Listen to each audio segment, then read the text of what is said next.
Have you ever met somebody who was so radically transformed, they look like a completely different person?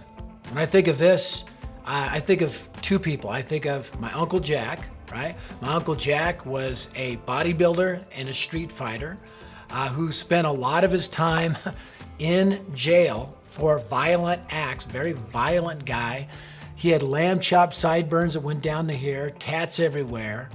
Talk like this, right? He always had two beer cans, one for drinking beer, one for spit and chew. He didn't want to get those mixed up. But then one day, a preacher whose nickname was Yankee, even though he spoke with a southern accent, sounds made up, but it's true, came to Jack's door, knocked on his door. He said, "What do you want?" He says, "My name's Yankee Arnold. I'm here on a dare from Bob Daly to tell you about Jesus. And by the way, your two girls come to Sunday school at my church, and they're awesome." And that got him in. That got Yankee in to my Uncle Jack's house.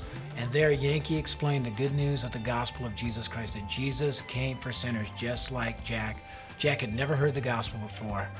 And Yankee said, "Does that make sense?" He goes, "Hell yeah." That was the sinner's prayer, was hell yeah. He put his faith in Christ. Everything changed. Radical transformation. Jack brought 250 people out to Yankee's church in 1 month.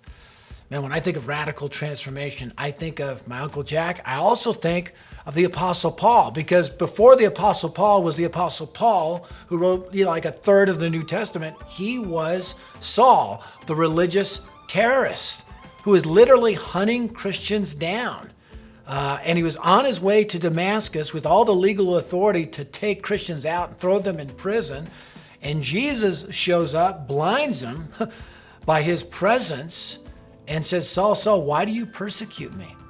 And then he says, "I want you to do 4 things. I want you to stand up, speak up, wake up, and rise up. I want you to stand up on your feet, right? I want you to stand up because I'm appearing to you. The King of Kings is appearing to you. I want you to speak up. I'm appointing you to be a witness of the things you have now seen and heard, and a witness to the Gentiles, a servant of the gospel. I want you to wake up. You're going to have a ton of dangers that you're going to be facing when you go preach the gospel to the Gentiles, and I want you to rise up and be obedient to this heavenly calling." And if you look in Acts 26, he tells King Agrippa, "I was not disobedient to this heavenly calling." You know, in many ways, Jesus has called us to stand up, speak up, wake up, and rise up, to be his witnesses. That's what my Uncle Jack did.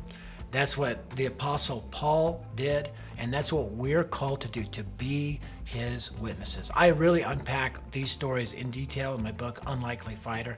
Challenge you to check it out, read it. You'll be encouraged.